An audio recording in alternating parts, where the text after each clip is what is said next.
Praise God. Thank you. Hallelujah. Praise the Lord. Wow. What a beautiful songs that we have sung.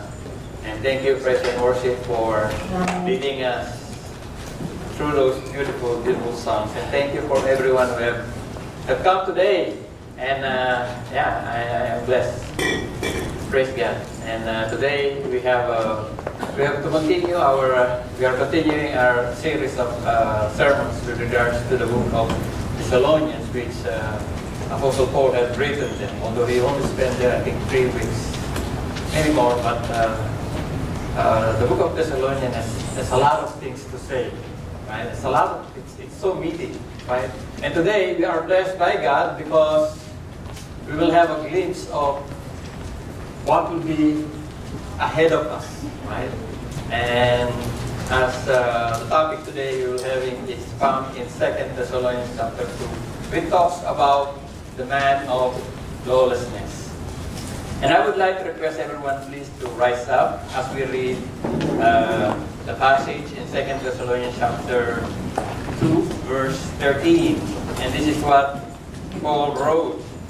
But we should always give thanks to God for you, brethren, beloved by the Lord, because God has chosen you from the beginning for salvation through sanctification by the Spirit and faith in the truth. Let us pray. Father God, again, O Lord, we thank you, Lord, for bringing us steps in this place, O God, to gather and to give you praise and honor your holy name, O God, and to be nourished by the word, O Lord God, that you will be giving us today. I pray, O Lord God, that everything that we'll be hearing today, O Lord, will sink into our hearts, O God, and will strengthen us in our faith, and will grant us wisdom and understanding, as the things, O Lord God, mentioned in your book are things that are coming most probably very soon, O Lord God. We pray, O Lord God, that we may remain steadfast in your word, O God, where the word, O Lord God, is the truth that will give us discernment which one is right and which one is wrong. I pray, O Lord God, that we may continue to learn and grow in the faith as we study your word. And this I pray in Jesus' mighty name. Amen. Amen. Good. After some heaty day, but it's a beautiful day. Praise God. So I'm excited to share the word of God to you, and this is found, as I said, in 2 Thessalonians chapter 2, right? 2 Thessalonians chapter 2. And to those who have not followed this series of sermons that we have, you can always go back to the website, the MCF. And there are a few topics that we have already discussed.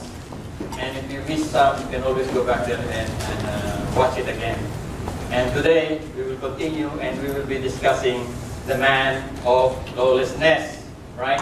And Paul wrote the Thessalonian church and is trying to address the church because they have somehow some kind of confusion, right? Something that worries them, or troubles them, right? And alarms them. And Paul is writing them and telling them that, we entreat you, we ask you and request you to be steadfast in what we have told you before, right? So he's trying to clarify things that somehow troubled the church in Thessalonica, right? So he's addressing the church, right? And there are 2 things that he is telling us and the church of Thessalonica, and that is to clarify the things that will happen in the future. So these things have not happened yet, right? So the things that we will learn here will be something that would happen in the future, right? So your Bible, let us read the first part, and that is addressing the confusion, right? Why? Because the Thessalonians, our brothers in Thessalonica, somehow heard that, the coming of the Lord has already happened. So they're saying they're hearing words that, the coming of the Lord has already happened. And somehow they felt that they were left behind. right? Somehow, what happened? The Lord has already come, right? So now, Paul is trying to clarify this, right? To make it clear. And in verse 1, it says there, now, we request or entreat and ask you, brothers, with regards. So he's addressing the coming of our Lord Jesus Christ. Not only the coming of our Lord Jesus Christ, but also our gathering to Him. Okay? There are two things he's addressing here. The coming of the Lord and the gathering of the believers. Right? And what do you think he's talking about here? Because it's the same author and it's the same recipient, right? He mentioned this in 1 Corinthians chapter 4, verse 17. Right? Wherein it says, the trumpet call of God, the dead in Christ will rise first, right? And we who are left, right, will be caught up. That is what they call the rapture. Right? We'll be caught up with Him. He's talking about that incident here, right? So he's telling them, brothers, I'm telling you this and we're requesting you with regards to this topic, right? The coming of our Lord Jesus Christ, of our Lord Jesus Christ, and our gathering together with Him. Okay, is Paul included in that? Yes, because he said, our gathering with Him. The coming of our Lord and the gathering, our gathering with Him. Okay, so you have to just remember that portion of the scripture. He's saying to them that I'm talking about the coming of the Lord and our gathering with Him. Paul is included in that. Okay? Now, and in verse 2 he says that you not be quickly shaken or be disturbed or unsettled from your mind or your understanding, or be disturbed either by a spirit or a message or a letter as if from us, to the effect that the day of the Lord has come. So he's warning them, right? He's warning them, brothers, I'm requesting you, brothers, don't be alarmed. Don't be shaken or disturbed with regards to these things, right? Either it is a spirit, either it's a message, or a letter as if from us. So somehow somebody is frightening them, right? And telling them that the Lord has come, the ingathering has already happened, and you are left behind. So somehow that's the thing that disturbs them, right? And Paul is saying here, a spirit, a message, and a letter. So now, with regards to the coming of the Lord Jesus Christ, as I mentioned from the previous message, there is only one authority with regards to the coming of the Lord Jesus Christ. And who's that? Of course, the one who is coming, the Lord Jesus Christ. Right? So, whatever the Lord Jesus Christ says in the scripture, that is our basis. Okay? We don't base it on, this doctor says, or this professor says, or this pastor says. We always have to base it on the scripture. Right? Because the scripture doesn't make mistakes. People do. I make mistakes. Right? So, we always base it on the scripture. So, Paul is saying here, okay, don't be troubled. If we hear a message, we have a spirit, or a letter, as if they're saying that the Lord has come, that's not true. It has not happened yet. So, to clear up the confusion, take it easy. Relax, brothers and sisters. It has not happened yet. So that is the confusion. To clear up the confusion. So, okay, so let's go and move forward and let's clarify how things is gonna happen. How things are gonna unfold. Right? So there is a clarification that he mentioned in verse 3 up to verse 4. Right? And this is what Paul wrote. Let no one in any way deceive you. Okay? Let no one in any way deceive you. You know, brothers and sisters, the devil has many faces. Right? Deception has many faces. Right? Right? I mean, if you have the truth and you add a little lie, then it corrupts it. Right? You don't need a lot, right, to corrupt a message. You just need a little lie to corrupt it. Right? So, Paul is saying here, let no one in any way be deceived, for it will not come unless the apostasy comes first and the man of lawlessness is revealed and the son of destruction. Okay, now, why does Paul address these things? Because it's very important. Very, very important. It talks about the future, preparing the believers, ahead of time to know what will be ahead of us so that we won't be caught in surprise. Like the one we mentioned last time, the thief in the night. Believers won't be caught up like the thief in the night. Why? Because believers are prepared. They're ready. They know what is going to happen. Right?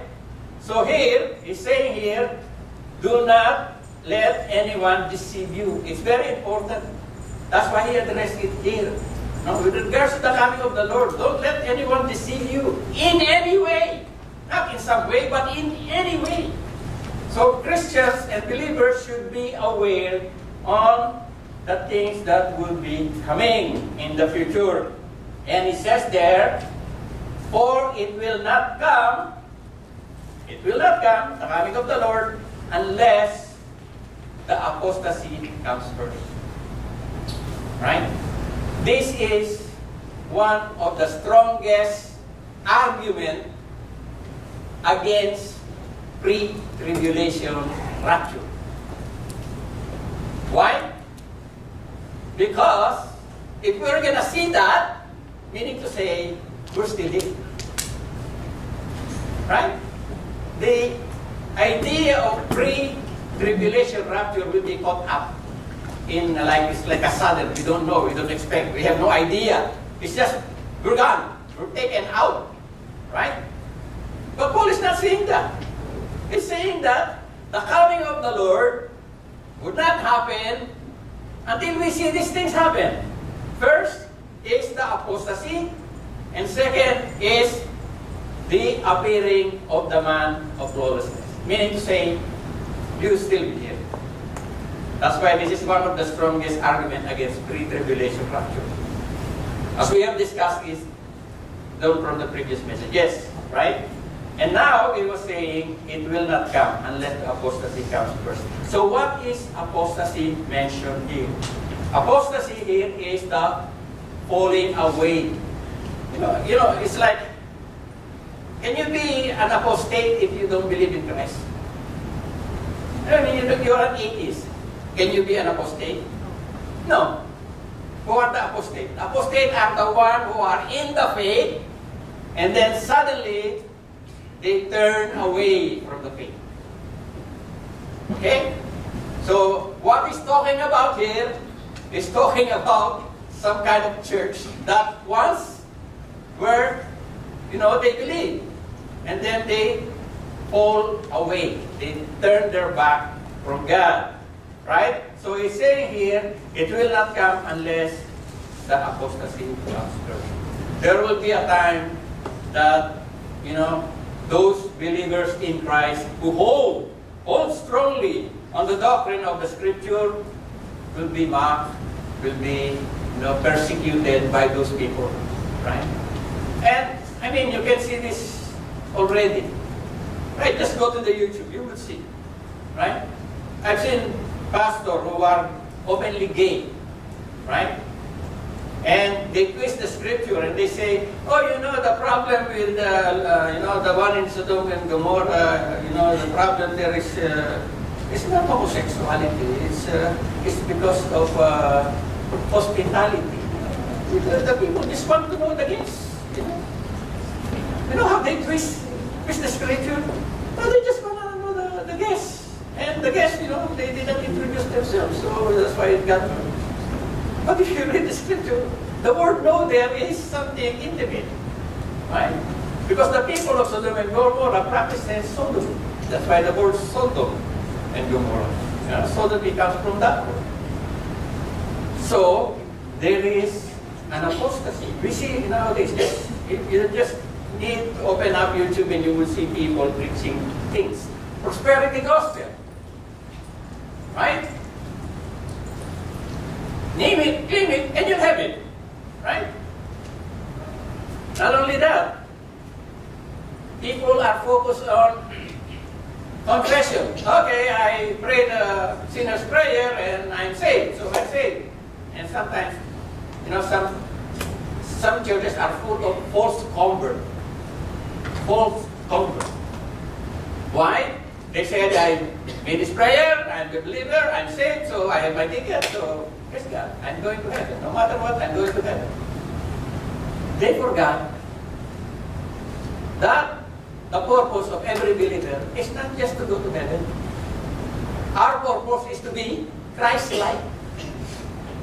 To be Christ-like. That is the aim. Like Paul said, imitate me as I imitate Christ, not to get this ticket like a safety net. Oh, I'm going to heaven. Praise God, I'm going to heaven. That's it. And no intention of mending their attitudes. There's no sanctification. There's no change in lifestyle. It's the same thing, because people say, once I get this ticket, then nobody can take it. Even God cannot take it. What an arrogance, right? They say, I have this ticket. And the sad thing is, when you go up there and, you show your ticket, and God says, who are you? I don't know you. I don't know you. Right? You say, Lord, Lord, yes, Lord, Lord. But you don't do what I say. Right? You love this world better than loving God. So he addressed these things. Apostasy will come first, and the man of lawlessness is revealed, the man of destruction. So he's clarifying, brothers and sisters, don't be alarmed. It has not happened yet. But when it happens, you will see these things. If you get raptured, how are you going to see those things? Doesn't make sense. Right? And so far, we haven't seen that portion mentioned, like the rapture that halfway. We haven't mentioned it. Even Jesus Christ, our Lord, in Matthew 24, he didn't mention it. Even in Revelation, you won't see it. Don't take my word for it, brother. Just read and study it. It's not there. Right? That's why Paul is saying here, don't be deceived in any way. Go back to the scripture and see what the scripture says. Because it's not there. It doesn't line up with the rest of the scripture. Right? So there's a clarification, and there is, the clarifying what is the confusion behind it. Okay? So, next. Okay? The next one is about the man of lawlessness. The man of lawlessness. What is his title? The Antichrist. When people say Antichrist, they think that it is a person that is against Christ.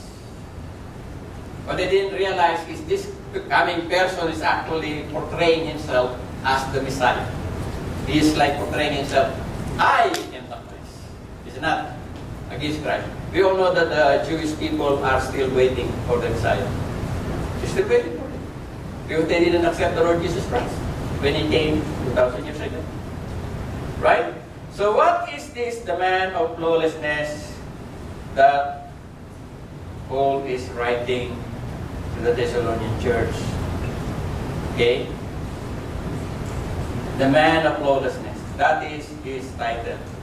The son of destruction. Right? That is his destination. Okay? Man of lawlessness is his nature. When a person is lawless, not bound by any rules. Right? If you are not bound by any rules, you are not subject to any rules, then who are you? If no rules applied to you, who are you? You are God. Because if you are God, I am not bound by any law. I am lawless. Right? That is His nature. Right? And then, He says there, when the man of lawlessness is revealed, he will claim to be God and sit in the throne in the temple. He is also called the son of destruction. Actually, this is only mentioned twice in the Bible, the son of destruction. And who is the other one? The son of perdition, the son of destruction. Who is that? Judas. Right? Judas himself. Which we all know, I himself and that. Right?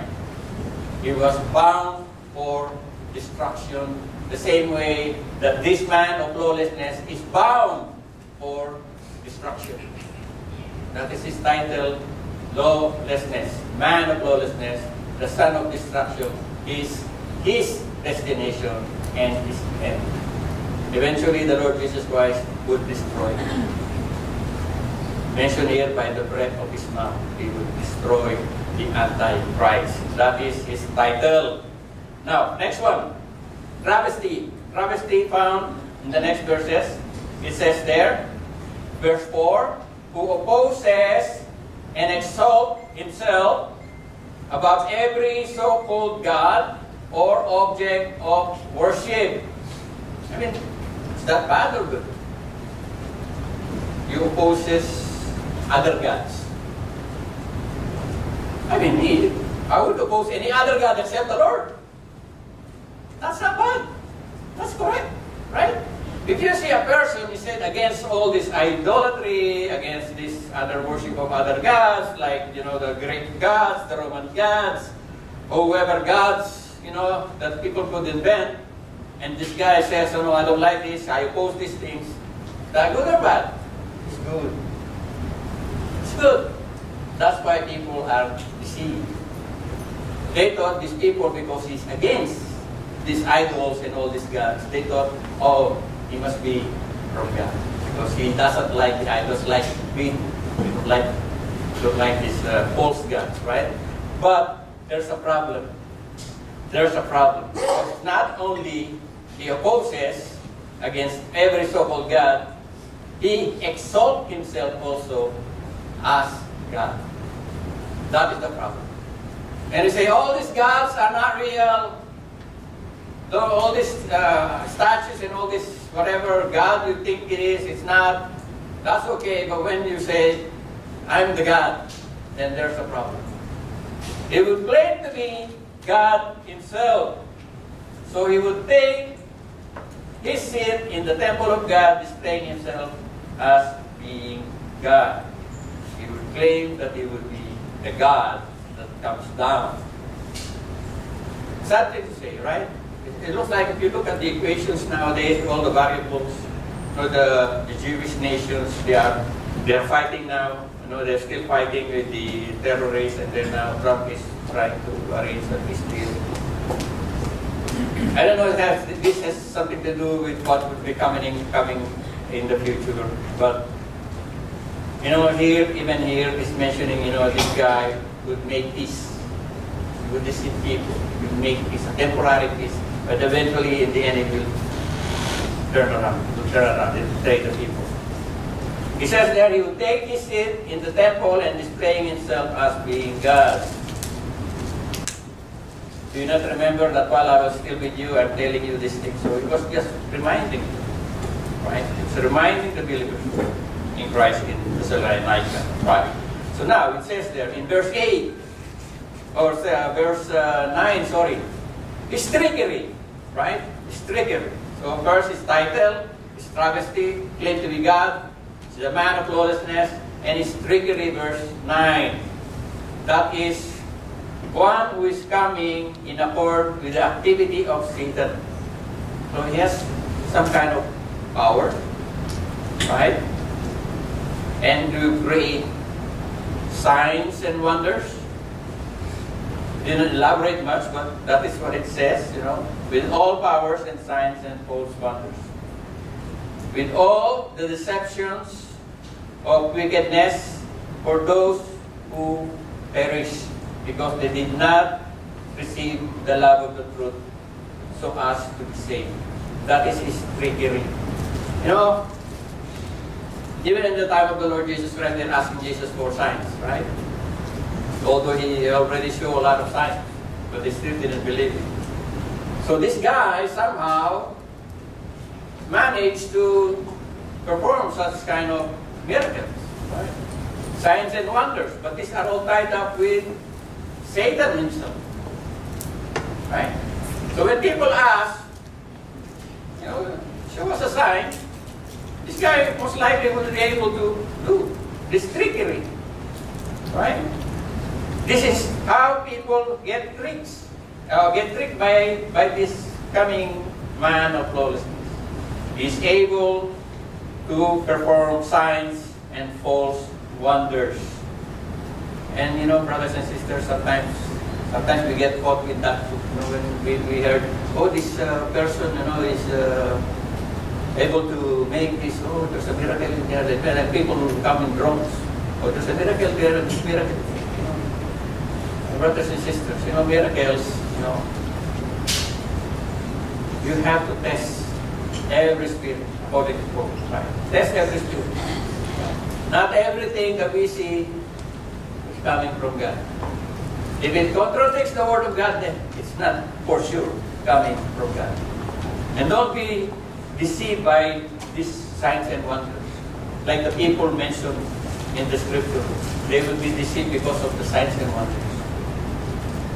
Right? We all have to base it, as I said, we have to go back on the Bible, on the scripture, what the scripture says. Go back to basic.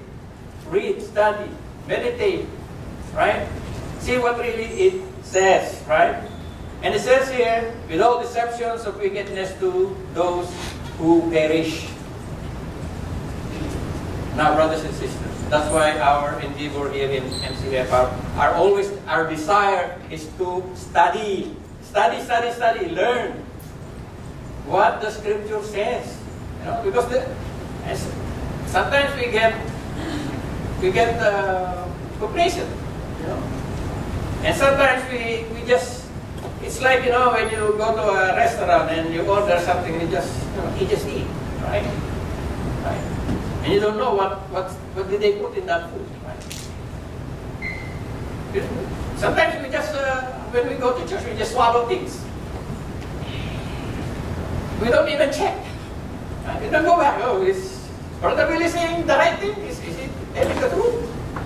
What if I tell you something wrong? There's no way for you to find out if I'm telling you something wrong. If you don't check. You have to check, brothers and sisters. You cannot just take for granted, Brother Billy says this and that's it. If you don't check, you cannot blame him. He mislead us. Maybe he's no intention of misleading you, but he made a mistake, which is prone to everyone. Everybody makes mistakes. Not intentionally, but everybody makes mistakes. That's why it's our responsibility. Study to show thyself approved, rightly dividing the word of truth. Right? The scripture, when somebody writes, and there's a recipient on the other hand, there is only one message. There is only one meaning. It cannot be 10 meanings. Like if I'm writing Pastor Adel something, my assumption is he understands what I'm trying to tell him. Not to interpret it in 10 different ways. Right? So some people will always say, I can interpret it this way, I can interpret it that way, I can interpret it. It depends on somebody's interpretation.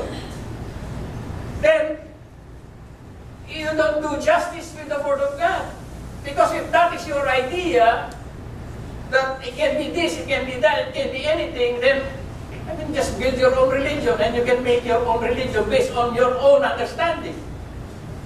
And that is not what the scripture is saying. We study the scripture so that we would find out what the writer intended to relay to the recipient. We study it. What is this guy trying to say to this guy? It cannot be 10. There's only one. But we have to find out by studying it. If we read it shallowly, just shallow reading, sometimes you think that, oh, it's talking about this. But in reality, it's actually talking the opposite thing. Right? And we have studied a lot of things praise God, we have the Bible study in Boy's Place. At the same. There are things that we thought is saying this, but actually it's saying the opposite. Right? And people, they think it, oh, it's saying like this. Okay. Essentially nothing bad, but actually it's saying the opposite. Jesus is saying the opposite. Not endorsing it. It's actually a warning. If you do this, that's bad. Right?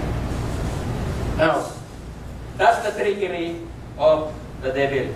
If we don't study, we become ignorant of the Word of God, and we assume that this is this, but it's actually not. That's why, don't get deceived. Go back to the Word. Study, meditate, learn, grow, right? Don't assume that if a doctor in PhD or theology is always right. No. Anybody can be wrong. Even John MacArthur says, I know I'm not always right. There's something wrong when I preach. And somebody asked him, why don't you correct it? He said, I don't know where. I don't know where. Just let me know where it is and I will correct it. Right? Because nobody is infallible. We all make mistakes in our understanding of the Scripture. That's why it is our responsibility to rightly dividing the Word of truth. There are some rules. We know the Bible doesn't contradict itself. So when you see a passage that seems to be contradicting, you have to study it carefully. Right? When Jesus said to the lawyer, do likewise like the Samaritan man, is he endorsing salvation by works? It looks like salvation by works. Right? He's saying, what the law says. The law says, love God, love your neighbor. And Jesus said, do the same. Do likewise. Do like what the Samaritan guy did. Is he endorsing salvation by the works of the law? No. Then it's going to contradict the Scripture. Galatians, no one is justified by the works of the law. He mentioned that because this guy is no good. Because this guy wants to justify himself, that he is obeying the law. So Jesus is saying, okay, you want to be justified by the works of the law? Go ahead and do. But you have to do it all, 100%. Then you will go to heaven. It's a dead end. Because we know nobody is justified by the works of the law. You just miss one, you're disqualified. But this guy is no good. He's there to test Jesus.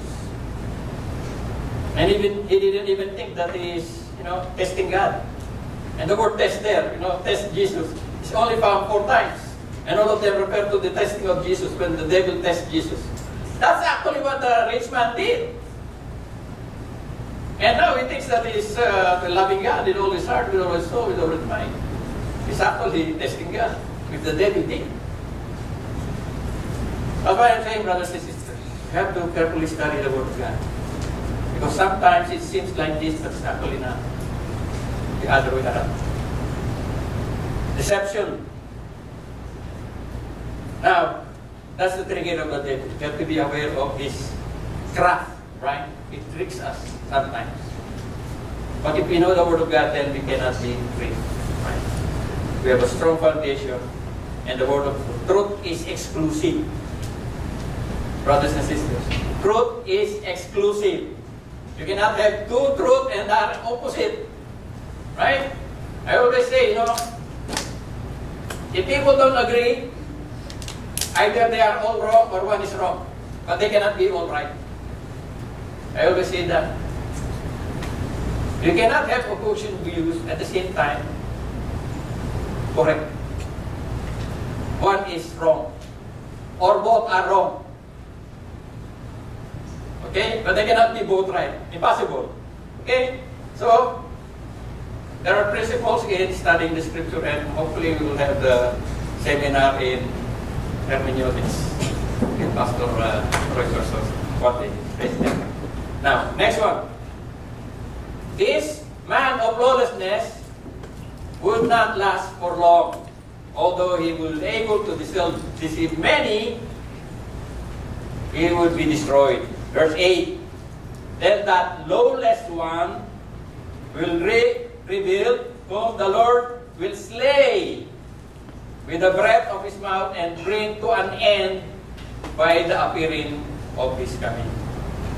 Praise God. So he would come and he would destroy this man. Right? So I was saying a while ago, and even before in some of the previous topics that we have discussed, that when the Lord says that, the parable of the tares and the wheat, He says there that I'm going to send my angel at the end days. This is talking about this end days. I'm going to send my angels at the end days, the end times, or the coming of the Lord, I will send, and He would gather all the tares first. Which one will be gathered first? The tares. And after that, He would gather His children. So what happened here? Jesus is saying here, the judgment of the wicked comes first. Why? Even in Luke 17, also mentioned there, one will be grinding, one will be left behind, one will be taken. So when you ask most of the Christians who is taken, the believer taken.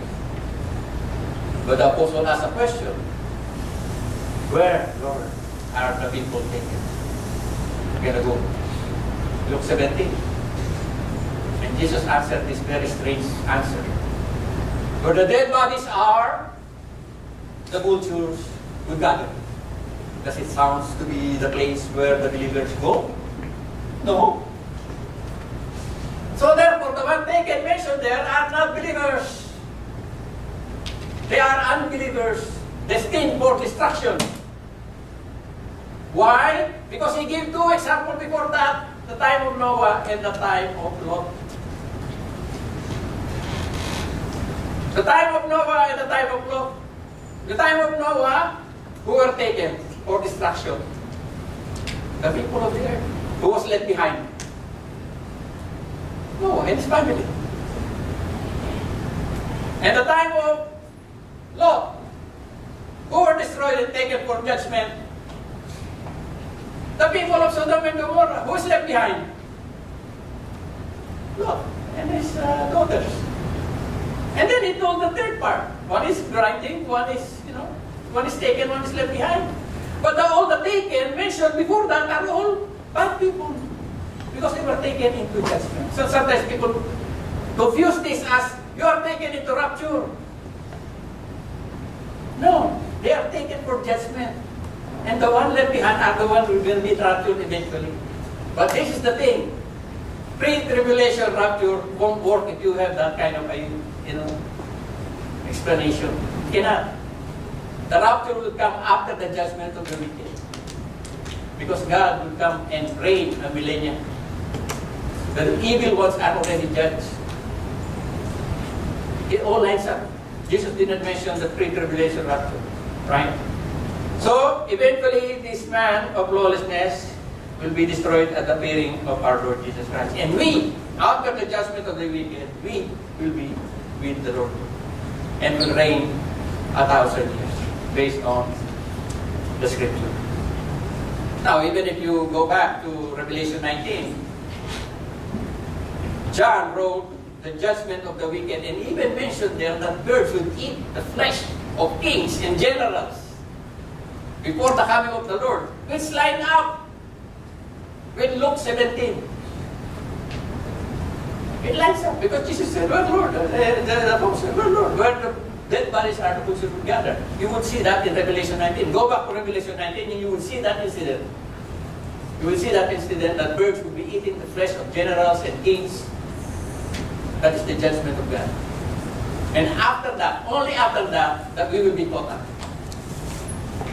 Okay? Now, that's the trampling of the evil one. Eventually, he will be destroyed. Eventually, he will be judged. Right? Now, the next one. Stand here. Okay. First God. First God. Right? Oh, okay. By the way, sorry. Let me go back to this one portion before I miss it. I already took a photo, but I miss it. Okay. It says there in verse 11, for this reason God will send upon them the deluding influence so that they will believe a false. How they get tricked, right? They will believe a lie in order that they may be judged who did not believe the truth but took pleasure in wickedness. Verse 12, who did not believe the truth but took pleasure in wickedness. Right? What does it mean? Right? Does not believe the truth but took pleasure in wickedness. You know, brothers and sisters, our profession doesn't mean anything. When you say you are a Christian, I am a believer. Our profession does not make us saved. Right? Only God can save us. Profession without possession of the Holy Spirit is useless. Because the person who went to heaven and asked the Lord Jesus Christ, Lord, Lord, he professed, Lord, Lord. He got saved? No, he didn't get saved. Only people who are born again, transformed, regenerated, are the one who will be caught up. Right? People who does not believe the truth but took pleasure in wickedness. You know, nowadays, it's just sad, brothers and sisters, is because, you know, the people who should be condemning this act that is against God, are the one leading the church. Isn't that an irony? You know, you go to some church and, you know, the things that their seats should be opposing, and they are promoting. It's just so sad. And here, if you look at the scenario here, it's so much, you could see that there's a religious thing behind it. Because there is a mention of apostasy. You know, there's an image of this is a church of God, this is the church of Christ. But when you go inside, things are different. The Word of God is not preached. It's like more on health, wealth, and happiness. Your best life is motivational speaking. They don't deal with sin. They don't deal with holiness. It's like, you know, just let the people, you know, hear what they want to hear. Oh, you're good, you're okay, you're saved already. No repentance. No, you don't need repentance. No change of life. It's just, you know, I confess, therefore I am saved. It's not to say, no transformation. A real believer would be changed. That's why Paul mentioned it in 1 Corinthians. You are a new creation. If you are truly transformed, renewed, changed, there will be a change. You cannot be like, you know, imagine yourself. How am I before I become a believer? How am I now? If you don't see any difference, something is wrong. Something is terribly wrong if you are not transformed.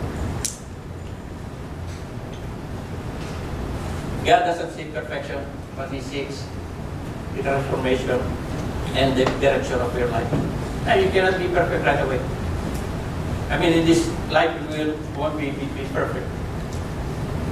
But we are going towards perfection. Our aim is to be like Christ. It's not just escape hell. Most people think, you know, they just want to escape hell. That's why they, you know, I accept. They don't want to go to hell. They want to heaven. They want to go to heaven, but they don't want to be like Christ, who would suffer. Right? That's why Jesus said, you know, those who believe in me and, you know, follow me will suffer. Right? Okay, praise God. To those who took pleasure in wickedness, they love wickedness. You know, they are in the church, but they practice wickedness. That's a sad thing. Praise God. Now, it says there, stand firm. Stand firm. Right? If you read it, it says there that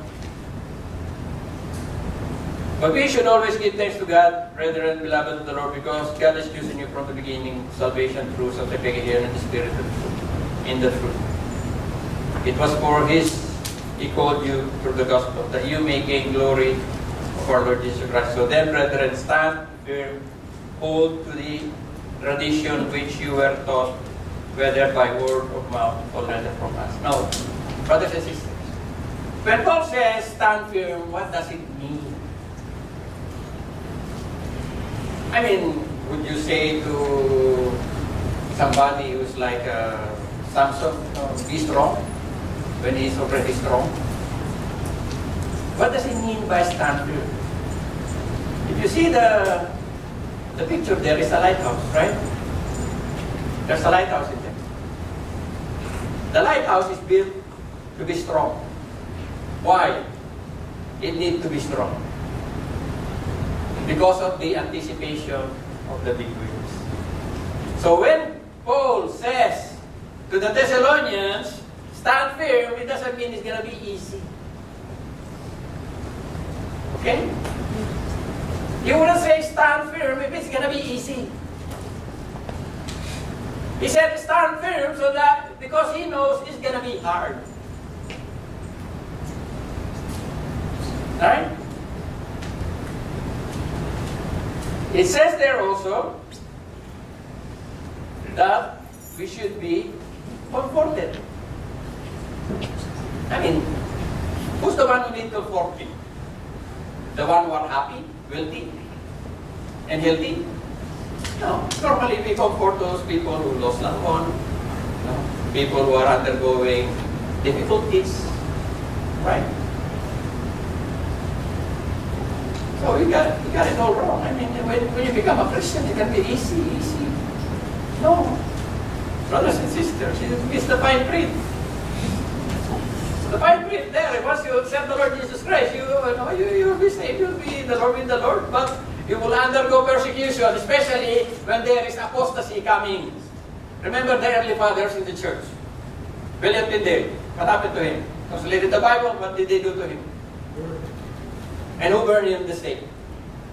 Religious people. Religious people. And who do you think is going to persecute you? And me? In the future? Religious people. Because they won't agree with what we believe. Because they already turned. They already apostatized. They have the appearance of a believer, but they are not believer. They believe on something else. And those who really, truly believe in the scripture, they will be the one who will be persecuted. So brothers and sisters, that's why Jesus said, to those who want to save their life will lose it, and to those who lose their life for my sake will gain it, because everybody will undergo persecution. Very hard during those years. But praise yourself, brothers and sisters. It's going to happen. Maybe you will die already before that happen, or maybe it will happen before you. But praise yourself. I'm not scaring you, but that's what the scripture is saying. Even Paul mentioned to the Thessalonians, we are destined to suffer. We are destined to suffer. Christian life is not an easy life. It's difficult. Sanctification is not easy. It's very hard. Purging, continuous purging, removing that is not honoring, and all those things that are displeasing in the sight of God.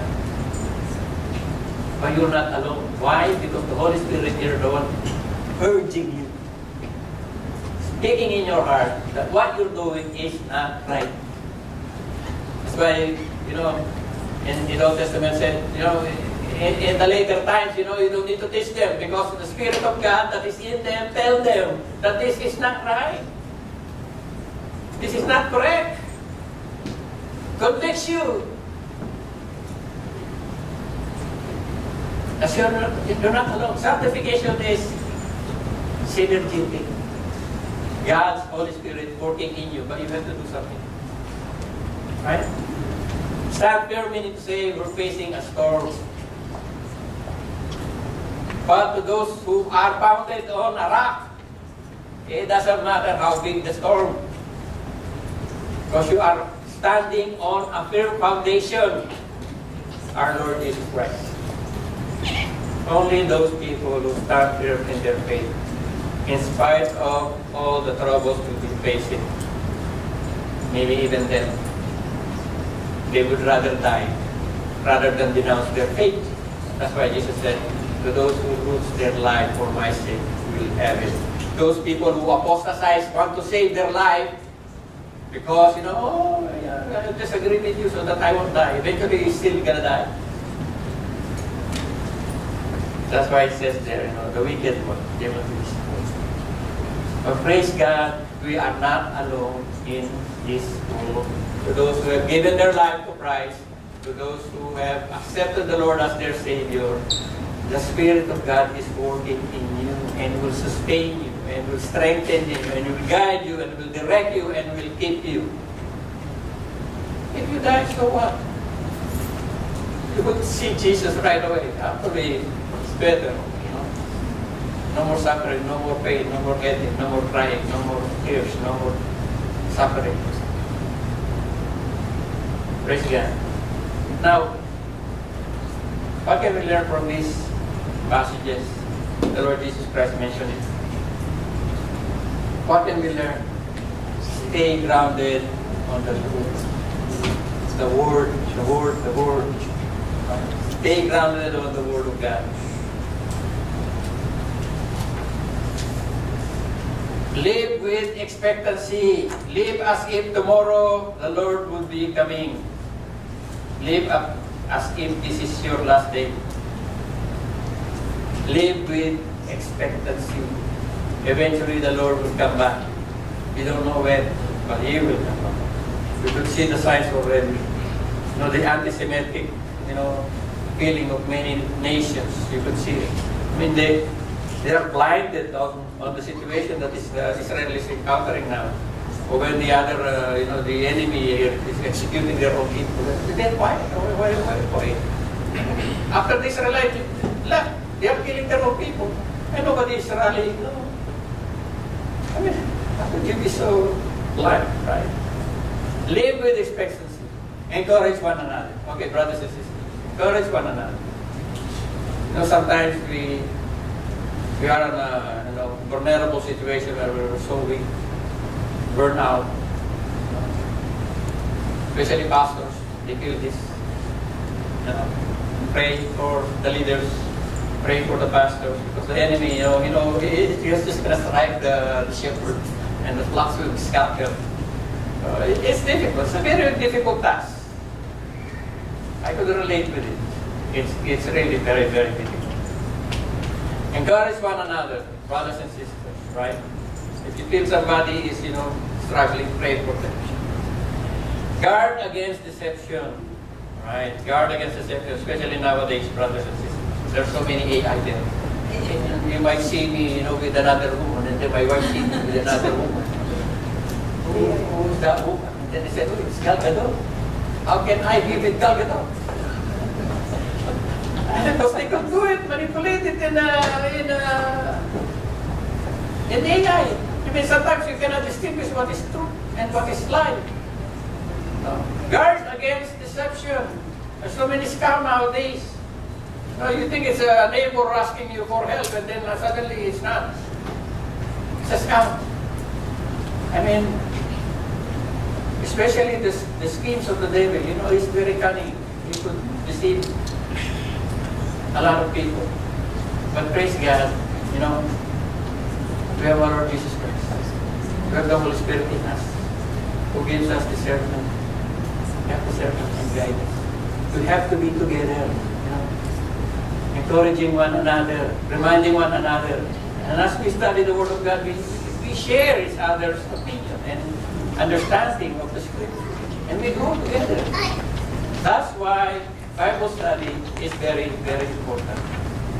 Not shallow Bible study. You have to go deep. It's something to say, sometimes I get this answer from Christians. Does it affect my salvation? I mean to say, you are only interested in your salvation? That's my question. You're only interested to be saved?